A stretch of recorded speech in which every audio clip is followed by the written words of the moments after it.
श्री गुरुभ्यो नमः। नमः संस्कृताय साथियों, स्वागत है आप सभी का हमारे यूट्यूब चैनल उदयाचलम संस्थान में। साथियों, हम लोग संस्कृत व्याकरण प्रवेशिका के अंतर्गत व्याकरण का टॉपिक पढ़ रहे हैं। तो अब आज ये एक फाइल हम लोग प्रत्यय के संबंध में पढ़ लेते हैं। तो पहले ये स्त्री प्रत्यय है, स्त्री प्रत्यय की भूमिका भर दे रहे हैं और एक सूत्र दे रहे हैं। फिर इसके पहले वाले जो सूत्र हैं वो पढ़ लेंगे, तब इसको पूरा करेंगे, क्योंकि यहाँ पे ये भूमिका थोड़ी सी आ रही है, एक सूत्र आ रहा है, इसको पहले दे रहे हैं। आप लोग इसको पढ़ते रहिएगा। इसके पूरे टॉपिक का हम लोग अध्ययन करेंगे, क्योंकि स्त्री प्रत्यय में 6 स्त्री प्रत्यय हैं और जो स्त्री प्रत्यय इस प्रकरण का जो पहला ही सूत्र है वह है अजाद्यतष्टा। तो इसको पढ़ लेते हैं। इसके साथ एक और सूत्र है, ये आप लोग पढ़ते रहिए, क्योंकि प्रकरण ये प्रत्यय वाला प्रकरण ठीक ठाक है, बहुत लेंदी नहीं है, फिर भी ठीक ठाक है। तो इसको पढ़े, इसकी भूमिका पढ़ लेते हैं। फिर कृदंत और तद्धित प्रत्यय भी जितने आ रहे हैं हमारे टॉपिक में टीजीटी के सिलेबस में, उसको भी पढ़ेंगे एक एक फाइल। अब जैसे ये पहला स्त्री प्रत्यय है, स्त्री प्रत्यय की भूमिका और एक दो सूत्र दे रहे हैं, आप लोग पढ़ते रहिए। फिर प्रत्यय, कृदंत प्रत्यय और तद्धित प्रत्यय की भी भूमिका टाइप के ऐसे एक एक फाइल दे देंगे, और साथ पैरेलल प्रत्यय भी हम लोग पढ़ते रहेंगे, क्योंकि टॉपिक ख़त्म करना है। तो कारक, समास और प्रत्यय एक एक टॉपिक ऐसे ही बीच बीच में डालते रहेंगे, आप लोग पढ़ते रहिएगा। इससे व्याकरण नीरस नहीं होगा, तो सब तैयार भी हो जाएगा, नीरस भी नहीं होगा, और हम लोग फायदे में भी रहेंगे। स्त्री प्रत्यय इस प्रकरण में जो भूमिका आ रही वह है, पहले स्त्री प्रत्यय कहते किसे हैं, इस बात को प्रवेशिकाकार समझा रहे हैं कि कुछ संज्ञाओं के जोड़े के शब्द होते हैं। जोड़े में शब्द कहने का ये है कि कुछ पुल्लिंग में होते हैं, स्त्रीलिंग में होते हैं। पुल्लिंग स्त्रीलिंग दोनों में ही साथ साथ आया करते हैं। जैसे राजा कह दीजिए, तो राजा है तो अवश्य रानी भी होगी, तो जैसे राजा रानी। मनुष्य, मनुष्य कॉमन रूप से सबके लिए कहा जाता है, किंतु पुरुष कहेंगे तो स्त्री का भी अध्याहार स्वतः ही हो जाता है। इसीलिए यहाँ पे कह रहे हैं कि कुछ संज्ञाओं के जोड़े के शब्द होते हैं, एक स्त्री और एक पुरुष। स्त्री है तो पुरुष भी अवश्य ही होगा, उसका अध्याहार स्वतः ही हुआ करता है। कहा जाता है कि इस सृष्टि की रचना विधाता ने द्वंद्व के आधार पर की है। इसी कारण यहाँ सुख है तो दुख भी है, रात है तो दिन भी है। इसी प्रकार द्वंद्वों के मेल के कारण सृष्टि बनी है, और उसकी निरंतरता भी इसी कारण ही बराबर बनी रहती है। तो इस प्रत्यय के संबंध में भी यही नियम लागू हो रहा है कि कुछ संज्ञाओं के जोड़े के शब्द होते हैं, एक स्त्री एक पुरुष, एक राजा एक रानी, एक बालक एक बालिका। इसी प्रकार एक पुल्लिंग वाले शब्द का बोध होगा तो उसके अपोजिट लिंग का भी बोध स्वतः ही होगा, उसका अध्याहार स्वतः ही होगा। इस प्रकार की पुल्लिंग संज्ञाओं से स्त्रीलिंग की जोड़ीदार संज्ञा बनाने के लिए जो प्रत्यय जोड़े जाते हैं उन्हें स्त्री प्रत्यय कहते हैं। ये हो गई परिभाषा। ये पूरी 2 लाइन में स्त्री प्रत्यय की परिभाषा दे रहे हैं कि स्त्री प्रत्यय कहते किसे हैं। अब उदाहरण दे रहे हैं, जैसे अज से शब्द में अज का अर्थ होता है बकरा, जब इसमें टाप प्रत्यय लगा देंगे तब बन जाएगा अजा। अजा कह देंगे तो अजा से स्त्रीलिंग का बोध होगा। जो अजा है, अज होता है, अज की जो फीमेल होगी उसको अजा कहेंगे। अज कहेंगे तो मेल का बोध होगा पुल्लिंग का, और अजा कहेंगे तो स्त्रीलिंग का, उसी जाति की स्त्रीलिंग का बोध होगा। तो अज से टाप प्रत्यय लगाकर अजा स्त्रीलिंग शब्द बना। शब्द बन कैसे रहा है, यह इस बात को दिखा रहे हैं। इस स्त्रीलिंग शब्द बनाने इस प्रकार है। यहाँ ये जो अभी एक उदाहरण दे रहे हैं कि अज से, अज में टाप प्रत्यय लगाकर अजा स्त्रीलिंग शब्द बन गया, तो इस स्त्रीलिंग शब्द बनाने के लिए निम्न प्रत्यय लगाए जाते हैं। इस प्रकार भी कह सकते हैं कि इस प्रकार स्त्रीलिंग शब्द बनाने के लिए निम्न प्रत्यय लगाए जाते हैं। मुख्यतः जो स्त्री प्रत्यय में प्रकरण है वह 6 प्रत्यय मुख्य हैं। इस प्रकार यहाँ कहेंगे,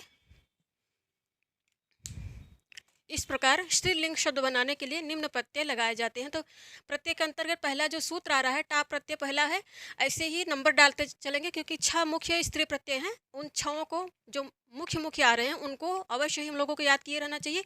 वो किस सूत्र से आ रहे हैं, उनके सूत्र की प्रकृति क्या है, यह सब भी हम लोगों को जाने रहना है। तो पहला जो टॉपिक है यह है टाप, और यह जो सूत्र आ रहा है यह अजाद्य तष्टाप से आ रहा है। प्रकरण में जो पहला सूत्र आ रहा है टाप, ये पहला प्रत्यय है।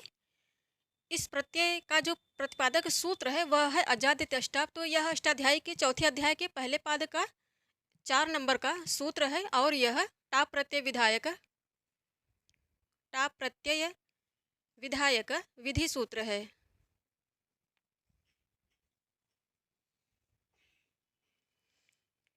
विधि सूत्र है। तो यह अजाद्य तष्टाप ये कहता है कि अजाद्य गण में जितने शब्द पठित हैं, हम लोगों ने गण क्या होते हैं इस संबंध में पहले ही पढ़ा है कि पाणिनि ने अष्टाध्यायी को संक्षेप में करने के उद्देश्य से कि भाषा का जो संस्कृत भाषा है उसका अनुशासन भी हो जाए, कोई नियम भी भाषा के अंतर्गत, अर्थात व्याकरण को संस्कृत में भाषा ही बोलते हैं, भाषा बोल दी तो आप समझ लीजिए कि कोई व्याकरण की बात कर रहा है।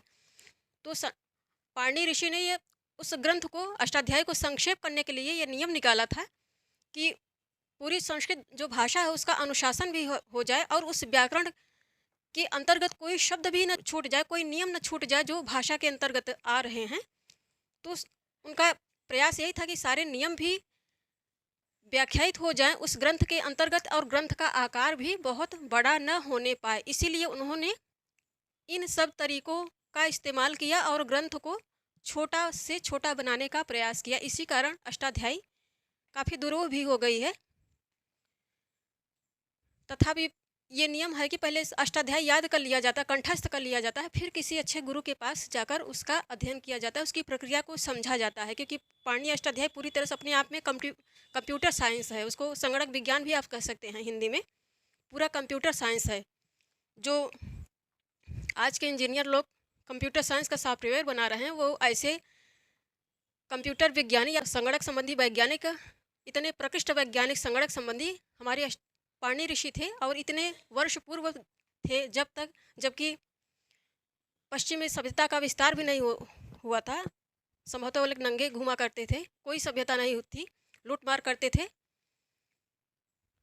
तब ये भारत की ज्ञान परंपरा का परिचय ऐसे लहराया था और ऐसा ग्रंथ लिख दिया कि अब विश्व में कोई नहीं लिख पाएगा जैसा इन्होंने लिख दिया। तो ये पूरी तरह से कंप्यूटर साइंस है, सॉफ्टवेयर है ये संगणक का। इसीलिए दुर्बोध तो है किंतु किसी अच्छे गुरु के सानिध्य में इसको पढ़ा जाए तो बहुत रोचक भी है। जब समझ में प्रक्रिया आने लगती है तो बहुत रोचक लगता है ये। तो ये जो अजाद्य तष्टाप है, ये सूत्र अजाद्य गण में आने वाले सभी जितने शब्द हैं पाणिनि ने इसीलिए ग्रंथ को छोटा बनाने के लिए गण इत्यादि का सहारा लिया ताकि बहुत और ग्रंथ छोटा भी न हो और याद करने में, कंठस्थ करने में आसानी हो छात्रों को। तो ये गण है, अजाद ये गण है। गण, इस गण में इतने शब्द आ रहे हैं। अजा आदि शब्दों में तथा अकारांत शब्दों में स्त्री बोधक टाप प्रत्यय लगता है, जैसे अज प्लस आ अजा। यह तो एक टाप प्रत्यय का सामान्य नियम हो गया, इसकी परिभाषा भी आप कह सकते हैं। किंतु यह जो अजाद्य तष्टाप यह सूत्र है, यह अजादि गण के संबंध में नियम बना रहा है कि अजादि गण में जितने भी शब्द आ रहे हैं उनमें टाप प्रत्यय लगेगा। टाप प्रत्यय कहने का अर्थ है कि टाप, इस टाप में यहाँ पे टकार की चुटू से इत संज्ञा हो जाएगी और पकार की हलंत्यन से इत संज्ञा हो जाएगी। यह भी इम्पॉर्टेंट है, आप लोग इसको नोट करिएगा। और जब भी वीडियोज़ देखा करिए साथियों, तो कापी और पेन लेके बैठा करिए। ऐसे नहीं कि आप देख लिए हो गया, देख लेंगे तो ऐसे उड़ जाएगा। तो जो भी फैक्ट आते हैं बताते समय, यहाँ व्याख्या करते समय, पढ़ाते समय, आप उसको पॉइंट पूरा मत लिखिए, डिटेल मत लिखिए। डिटेल आपको वीडियो में ये नोट्स टाइप का तो दे ही रहे हैं हम, किंतु जो बोलते हैं लेक्चर के समय आप उसको पॉइंट करके नोट किया करिए, ये काम आएगा। और लेक्चर पढ़ने का, सुनने का यही नियम है कि आप जो भी इम्पोर्टेंट आ रहा है उसको नोट करते जाइए। तो ये टाप प्रत्यय में चुटू से इस टकार की इत संज्ञा हो रही है और पकार की हलंत्यम से इत संज्ञा हो रही है। तो हलंत्यम से इत संज्ञा हुई तो तस्य लोपा से दोनों का लोप हो जाएगा और बचेगा केवल आकार यहाँ पर बच जाएगा। तो यह सूत्र नियम प्रतिपादित करता है कि अजादि गण में पढ़े गए सभी शब्दों में टाप प्रत्यय लगेगा। मुख्य मोटा मोटा नियम ये प्रतिपादित करता है। फिर कह रहे हैं अजा आदि शब्दों में, अजा आदि शब्दों में आप इस प्रकार भी कह सकते हैं, या अजादि गण में पढ़े गए सभी शब्दों में अकारांत शब्दों में, अकारांत अर्थात अकारांत पुल्लिंग शब्दों में स्त्री बोधक, स्त्रीत्व की विवक्षा में टाप प्रत्यय लग जाएगा। इस प्रकार आप व्याकरण की भाषा में कह सकते हैं, सामान्य भाषा में ऐसे कह सकते हैं कि आजादगढ़ में जितने शब्द पढ़े गए हैं उनमें स्त्रीलिंग बनाने के लिए उनमें टाप टाप प्रत्यय लगा दिया जाएगा। तो टाप प्रत्यय कहाँ लगेगा? अकारांत पुल्लिंग शब्दों में ही लगा करता है। यह भी ध्यान देने की बात है कि अजा आदि शब्दों में तथा अकारांत शब्द, अजादिगण में ये अजादिगण की बात कर रहे हैं, फिर अकारांत शब्दों की बात कर रहे हैं। यहाँ तथा शब्द आ रहा है तो इसका अर्थ है अजादिगण में जितने शब्द पढ़े गए हैं और इसके पश्चात अकारांत शब्दों में उनकी स्त्रीत्व की विवक्षा में टाप प्रत्यय लग जाएगा। जैसे उदाहरण एक दे रहे हैं, अज प्लस आ, तो आ यहाँ पे लग रहा है, टाप ही लग रहा है, इसके टकार और पकार की संज्ञा करके लोप कर दिया गया है, केवल आ शेष बचा है। तो जब अज में आ लग जाएगा, अज ये अकारांत पुल्लिंग शब्द है अभी, और इससे जो नर मेष है उसका बोध हो रहा है। जब इसमें टाप प्रत्यय का आकार लग जाएगा तो हो जाएगा अजा। अब अजा होने से यहाँ मादा जो मेष है उसका बोध हो रहा है। अब अजादिगण में शब्द कितने आ रहे हैं, तो ये यहाँ पे इसे काउंट करके दिया है, लिख दिया है। इसको याद कर लेना है, छोड़ना नहीं है, क्योंकि इस पे प्रश्न बना करते हैं। ऐसे ही आप नंबर लिख के याद कर लीजिए। ये 5वां हो गया, 6ठा हो गया, 7, ये 8, 9, 10, 11, 12, 13, 14, 15, 16, 17, 18, 19 और 20, तो कुल मिला के 20 हैं। ज्येष्ठा अब इनमें पहला है, पढ़ लेते हैं। ज्येष्ठा, कनिष्ठा, मध्यमा, दंष्ट्रा, अजा, एडका, अश्वा, चटका। प्रायः सूत्र में हम लोग जब अच्छा होगा कि जितने सूत्र और वृत्ति आ रहे हैं वो हम लोग कंठस्थ कर लें, तो ये सब याद हो जाता है अपने आप। फिर व्याख्या पढ़ लेंगे तो अपने आप सब याद हो जाएगा। इसीलिए लघु सिद्धांत कौमुदी में जो प्रकरण हम लोगों के सिलेबस में है उसकी वृत्ति नियमित रूप से आप लोग किया करिए। और वृत्ति के लिए लघु सिद्धांत कौमुदी की एक अलग से किताब आती है, गीता प्रेस गोरखपुर की तरफ से प्रकाशित की गई है लघु सिद्धांत कौमुदी की, जो मूल किताब, या आप कह सकते हैं कि लघु सिद्धांत कौमुदी का मूल गीता प्रेस गोरखपुर से पतली सी पुस्तक है, प्रकाशित हुई है, उसको ले लीजिए। तो वो बहुत ही मदद करती है वृत्ति के समय। आप उसका वाचन करने के लिए भी कह सकते हैं, वाचन कहिए, हम लोग वृत्ति बोला करते हैं क्योंकि यही आदत पड़ गई है। तो आप उसको लेके वाचन करिए नियमित। बस उतना ही पूरी नहीं, जितना टॉपिक हम लोगों के सिलेबस में पाठ्यक्रम में आ रहा है टीजीटी संस्कृत के, उतना आप नियमित रूप से उसका वाचन किए रहेंगे, बहुत अच्छा रहेगा। तो ज्येष्ठा, कनिष्ठा, मध्यमा, दंष्ट्रा, अजा, एडका, अश्वा, चटका, कोकिला, बाला, होडा, और मूलतः ये पा का शब्द है लिखा गया मूलतः। वत्सा, मंदा, विलाता, पूर्वा, पिहाड़ा, अपरा, पहाड़ा, कुंचा, उषड़िहा और देव विषा। इस प्रकार 20 उदाहरण आ रहे हैं, या 20 से ये संख्या में आ रहे हैं अजादिगण में जो जितने शब्द पढ़े गए हैं। तो ये हो गया अजाद तष्टाप के संबंध में। अब जो सूत्र आ रहा है वह है प्रत्यस्थात्कात पूर्वस्यात् इदाप्य सुपः। तो यह अष्टाध्याय के 7वें अध्याय के तीसरे पाद का 44 नंबर का सूत्र है, और यह इदादेश विधायक विधि सूत्र है।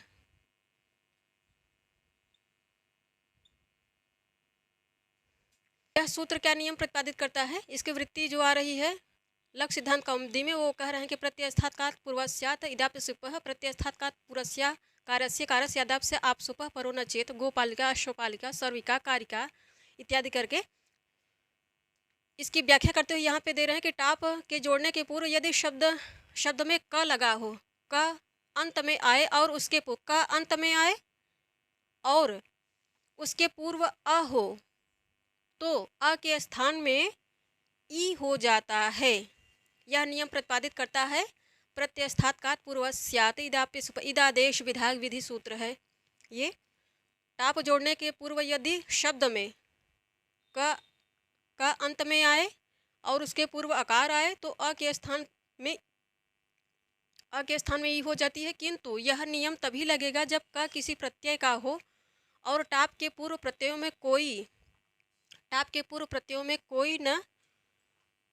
कोई न लगा हो। जैसे उदाहरण दे रहे हैं, मूषक प्लस टाप। तो यहाँ पे ये शर्त क्या दे रहे हैं कि टाप प्रत्यय जोड़ने के पूर्व यदि शब्द में क आया हो, तो मूषक यहाँ पे ककार आ रहा है, मूषक ये जो नियम दे रहा है, टाप प्रत्यय जोड़ने के पूर्व यदि शब्द में क अंत में आए हो, तो यहाँ क आ रहा है मूषक, मूषक में अंत में ककार आ रहा है, और फिर ये दे रहा है कि उसके पूर्व यदि अकार हो, इकार हो रहा है। यहाँ पलट के मूषिक बन रहा है, और मूषिक में इकार लग, शकार में जो मूर्धन्य शकार है उसमें इकार लग रहा है, तो इस शब्द में के आकार की बात कर रहे हैं। अंत में ककार है और इस ककार के पहले आकार है, जो मूर्धन्य श है इसमें आकार विद्यमान है, इसीलिए इस मूर्धन्य श में जो आकार लगा है इसी के स्थान में पलट के इकार हो जाएगा, और इस प्रकार शब्द बना मूषिक। मूषिक। अब इस टाप में चुटू से इस टकार की इत संज्ञा कर देंगे और हलंत्यम से पकार की इत संज्ञा कर देंगे, तो बचेगा तस्य लोपा से फिर दोनों का लोप हो जाएगा इत संज्ञकों का, और बचेगा आकार। तो यहाँ मूषिक प्लस आ बना, फिर जब ये आकार इसमें जुड़ा तो बन गया मूषिका। अब दूसरा जो उदाहरण आ रहा है कारक, तो यहाँ जो सूत्र कह रहा है कि यदि शब्द के अंत में ककार हो तो यहाँ कारक में भी ककार आ रहा है, और इसके ककार के पहले जो रकार है इसमें आकार है, इस आकार को लेंगे तो इस आकार की उपस्थिति, रकार में स्थित आकार के कारण इस आकार के, रकार वाले आकार के स्थान पर इकार हो जाएगा इस सूत्र के प्रत्ययस्थात्कात पूर्वस्यात् इदापि सुपै सूत्र के अनुसार। और फिर यहाँ टाप लगेगा तो बनेगा कारिक प्लस आ।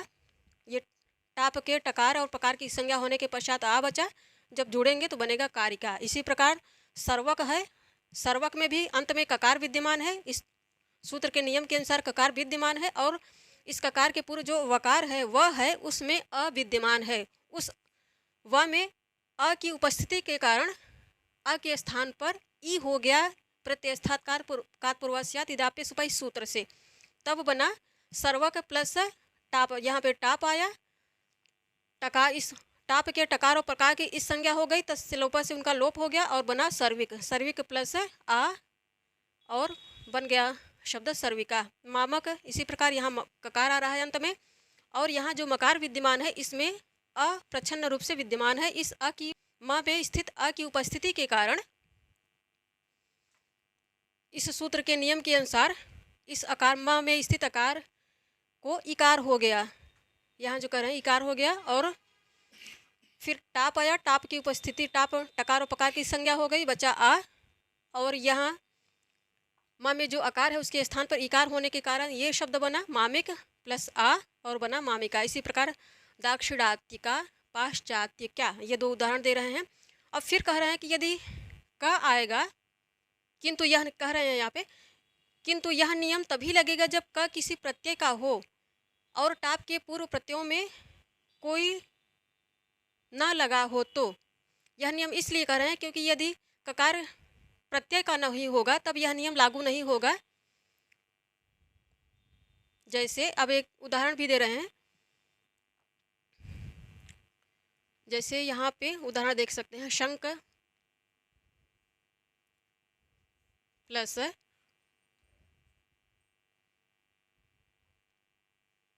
शंक प्लस बराबर शंका। जब ये पूरा लिखेंगे इसको तो बनेगा शंका, शंका। तो ये आ हो गया टाप प्रत्यय का, किंतु यहाँ इसके पहले जो ककार आ रहा है यह किसी प्रत्यय का ककार न होके बल्कि ये धातु का ककार है। धातु का ककार होने के कारण प्रत्ययस्थात्कात पूर्व सुपह, इस सूत्र का नियम यहाँ पे लागू नहीं हुआ और बना शंका, अन्यथा शंकिका हो जाता ये।